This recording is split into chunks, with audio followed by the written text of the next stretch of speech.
ሰላም ናይቅሳነት ዩቲዩብ ቻነል ተኸታተልቲ ከመይ ቀኒኹም? ኣነ ኣምላኽ ይመስገን እምበኣር ከዝውን ከም ሰሎሞት ሒዘ መፅእ ኣለኹ። ሰናይ ምክትታል። ናይ ዓለም እቲ ኣሎ ዝበሃል ጭካነ ፍትሒ ምጉዳል ናይ ደቂ ሰባት ግፍዕን ርየ እየ። ብዙሕ ግዜ ንሂወተይ ዝፈታትን ቦታ ሓሊፈ ኣለኹ እንተኾነ ሓንቲ ኣይኮንኩን። ዓለም ፍትሓ ኣጉድላትለይ ክትኸውን ትኽእል ኢለያ ግና ኣይፈልጥን። ናይ ሰባት ግፍዒ ርየ እየ ካስየኒ ግና ኣይከኣሉን።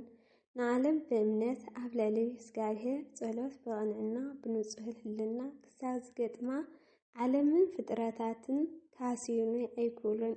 እቲ ምንታይ ኣነ ዝህስር ካብ እምነት ኣብ እግዚኣብሔር ካብ ናይ ልቢ ጸሎት ቅንዕና ንጽህና ህልና እንተርሒቐ ጥራሕ ምዃነይ ይኣምን እየ። ኣብዚ ኩሉ ናይ ምንባር ፈተና ንሂወተይ ብዙሕ ግዜ ጠቕመትኒ ዘይርሳዕ ጥቕሲ ኣላ። ንሳ ጥቕሲ ብዙሕ ግዜ ጠቕመትንን ኣብ ክንዲ ከቢድ ኩነታትን ዘሳነየትንን እያ። ኣብ ኩሉ ጉዕዘይ ንዝጠቕመኒ ከቢድ ፈተና ድማ ብትብዓት ክገድፎ ዝሓገዘትኒ እያ። ኣብዚ ብዙሕ ፈታኒ ናይ ሂወት ጉዕዘይ ካብ ፍርሕኻ እምነትካ የዕብዮ ዝብል ጥቕሲ ወቱ ኣብ ቅድመይ ነይራ። ንዝኾነ ፈታኒ ጉዕዞ ሂወተይ ንዛቓል ኣብ ቅድሚኡ ይገትረሉ ነይረ። ብልክዕ ድማ ብትብዓትን ብዘይምድሓልን ብዛ ቃል ብዙሕ ሰጊረ። ሓደ ግዜ ካብ ሓደ ሃገር ናብ ሓደ ሃገር ምስ ካልኦት ብዙሓት ብዘይሕጋዊ መገዲ እናመጻኹ ከለኹ ኣብ ሓንቲ ከተማ ንክሓድር እቶም ኣሰጋገርቲ ናብ ሓደ ገዛ የእትውና። እቲ እዋን ለይቲ እኳ እንተነበረ ሰባት ድዮም ሪኦምና፣ ሰባት ድዮም ሓስዮምልና፣ ዋላሴ ሰልዮምና ኣይፈልጥን እየ። ኣጋጣሚ እቶም ኣሳገርቲ መፂኦም ያላ ሓፍ በሉ ብምባል ናብ እሹጋት መኻይን ክንጓዓዝ ከም ዘለና ይሕብሩና። በልክዕ እቲ ኩነታት ብዙሕ ዘፍርሕ ነገር ነይርዎ እዩ። ሓደ ካብቲ ዘፍርሕ እንተደኣ ተታሒዝካ ንእስር ቤት ድሕሪ ምምራሕ ካብኡ ንሃገርካዮም ዝጥርሱኻ 35 ዝኸውን ሰብ ኢና ነርና። እዚ ጉዳይ ምስ ኣጋጠመ ሓደ ኣብ ጥቓይ ነበረ ሰብ ሕጂ ተታሒዝና ናብ ዓድና ክንምለስ ኢና፣ እስር ቤት ኣሎ ገለ ኣሎ እናበለ ፍርሒ ብዝወሓጦ ብዙሕ ይዛረብ ይጭነቕን ነይሩ። ሰብ ከም ምዃኑ መጠን ክርበሽ ግድን እዩ። እንተኾነ ሓደ ነገር ክንገብሮ ስለ ዘለኒ ከምዚ በልክዎ። ብዙሕ ብምርባሽካ ተቐይሮ ነገር ኣሎ ድዩ በልክዎ። ንኢልኒ ጽቡቕ ስማዕ በል። ሕጂ ዝመፀ ተመፀ ክንቅይሮ ንኽእል ነገር የለይ። ሕጂ ተዋፂና ካብ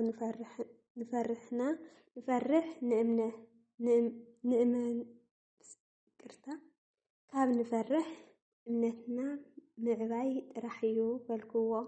ብልክዕ ኣነ ውሽጠይ ይኹን ኣብ ሓሳበይ ዝመፀ ለውጢ ኣይነበረን። ካብ ፈሪሕኻ እምነትካ ይዓቢ ትብል ቃል ናስተማቐርኩ ብሰዓ ፈጣሪ ይሓስብ ነይረ።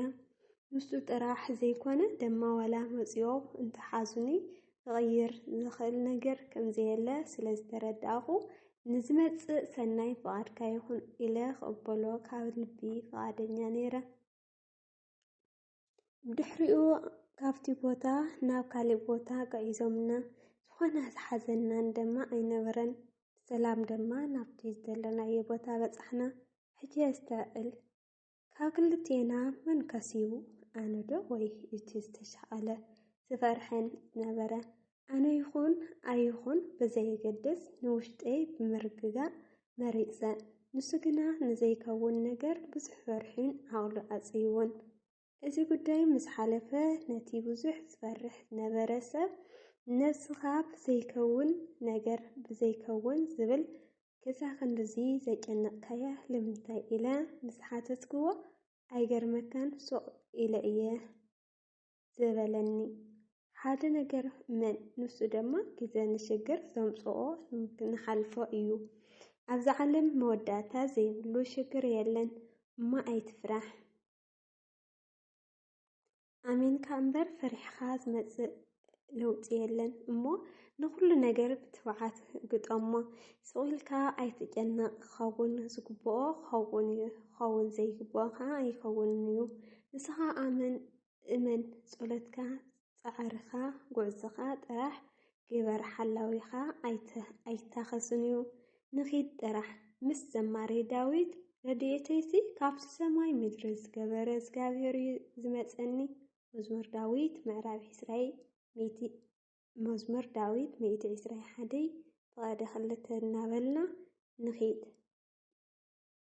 نخيد ترح مس أبراهام أفورك فصلية وسنت جيزة أستبهلة تحشى ملكة ناي نبرة نالنا أبراهام وسنت جيزة تستوعل حيال تعذابي ينيرو وسنت جيزة مستوعل مالت ناي شكر جيزة ناي منوار جيزة حتى رؤيو نمواليو ننوح مس درا ويتو كاو علق ماي زدحانة ننوي دانيال كاف أنابس زدحانة نتوم سلسة من آسيان كاحوي زدحانة نهز إسرائيل بحر زساجرة لمون تقانا هياو يومو أي تفرح حدا نجريو سوق أزارنا ويتبعتنا ويفرحتنا وجداوي سلام أقداسي نجريو نزيد معقاب ناولو الفتاري بتبعت مثلاي يحتت نزيد مصنع دما طبابن استوعلن سبو محسابن متبارن سجاز جابير لعل يدلي